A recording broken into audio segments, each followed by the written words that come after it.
Bonjour, bienvenue à une autre capsule Experte Beauté.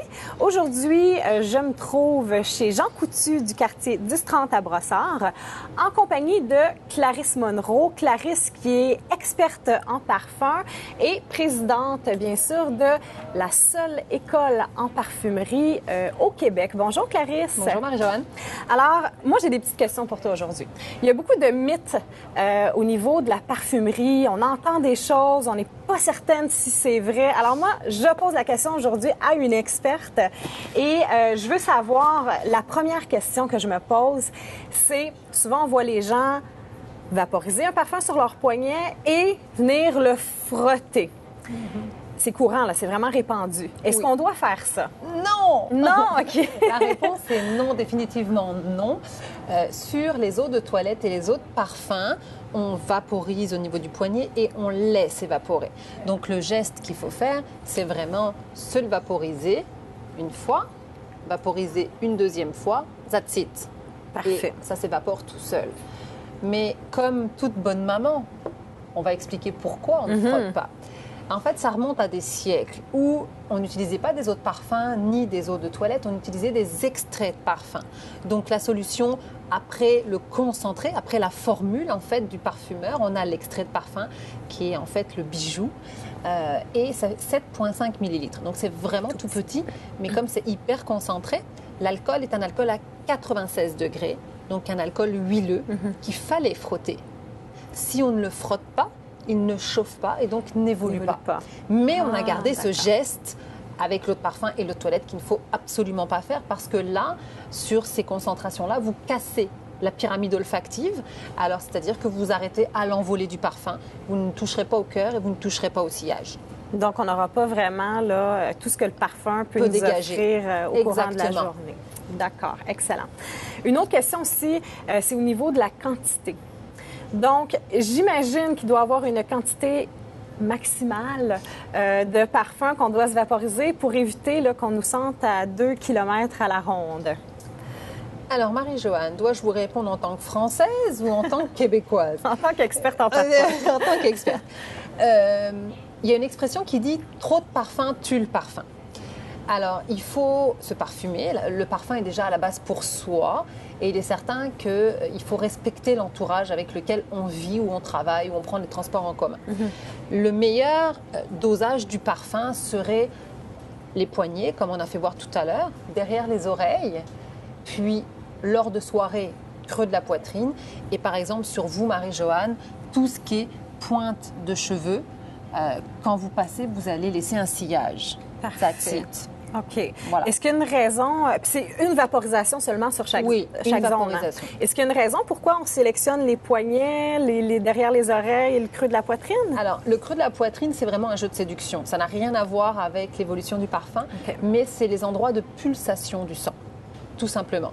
Le sang passe, précisément ici, chauffe le parfum et le fait évoluer. D'accord, excellent. Autre question aussi qu'on entend souvent parler, c'est que souvent quand on magasine pour un parfum, on nous propose ce qu'on appelle les dérivés parfumés. Donc ça peut être les gels douche, les bains moussants, les déodorants, les laits pour le corps. Il y a plusieurs produits qui sont disponibles, effectivement la brume. Est-ce qu'on doit absolument acheter tout ça ou un ou quelques-uns de ces produits-là pour maximiser la tenue du parfum, ou c'est tout simplement une question de marketing ou pour faire monter la facture un peu là, des commerçants? Alors, le point essentiel, il faut savoir que le parfum appliqué sur une peau sèche tiendra moins longtemps. Et on le voit sur les personnes âgées. Les personnes âgées disent « je ne sens plus mon parfum parce que leur peau est devenue très très sèche ». Vous êtes d'accord que quand vous appliquez un maquillage, vous appliquez une crème de jour avant et éventuellement un sérum. Donc le parfum, c'est la même chose, il faut le faire soutenir. Augmenter la facture, c'est vrai, c'est un coût, mais c'est nécessaire. Donc, on a toujours cet esprit, c'est quoi la différence entre le lait et la crème, par exemple? Le lait, on voit déjà que c'est deux supports, deux contenants différents.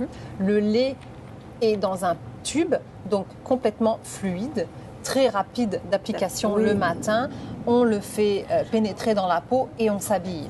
Donc ça, ensuite, je mets juste un spray de parfum parce que ma crème est déjà parfumée. Donc, je n'aurais même pas besoin de me parfumer, si vous voulez. L'été, c'est ce que je conseille.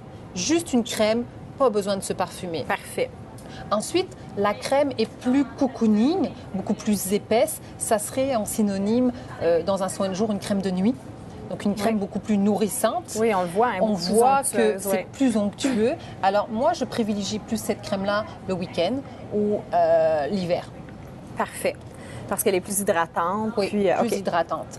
Maintenant, excusez-moi de vous couper, il y a des clientes qui n'ont pas forcément le budget parce que c'est $60, $80, donc ça fait gonfler la facture, comme vous disiez. Mais pensez aux crèmes sans odeur. Oui, neutre. Neutre. Alors là, il y a la Roche-Posay de l'Ipicard, il y a Aven, mais il y a d'autres crèmes qui sont hydratantes. Mais c'est vraiment, vraiment important d'hydrater sa peau avant de se parfumer. Parce que ça va maximiser la tenue de nos parfums. Exactement, ça l'optimise. Dernière question. Souvent, on entend dire « Ah, ben si tu sens plus ton parfum, ça veut dire qu'il te fait. » Est-ce que c'est vrai? Oui. Quand vous sentez plus votre parfum, c'est qu'il est en osmose, tant avec votre peau qu'avec votre personnalité. Donc, c'est vraiment l'idéal. Beaucoup de femmes aimeraient ne plus sentir leur parfum. Malheureusement, ce n'est pas le cas de tout le monde. Mais il y a aussi des fois des clientes qui me disent « Moi, j'aimerais le sentir. » Ben oui. Parce que c'est le but. Donc, l'astuce, c'est de changer de parfum pendant 2 jours. Imaginons, vous portez le Armani Code en eau de toilette ou en eau de parfum, c'est votre signature olfactive, c'est votre parfum à vous, on vous reconnaît avec Armani Code. Pendant 2 jours, portez Chance Eau Tendre. OK, qui est complètement différent. Complètement différent. Puis là, ensuite, quand vous allez réappliquer le 3e jour votre Armani Code, vous allez le ressentir, vous allez le redécouvrir, vous le réapproprier. Parfait. Bien, merci beaucoup, Clarisse, pour tous ces excellents conseils. Alors, je vous retrouve très bientôt pour une autre capsule Experte Beauté. Merci beaucoup.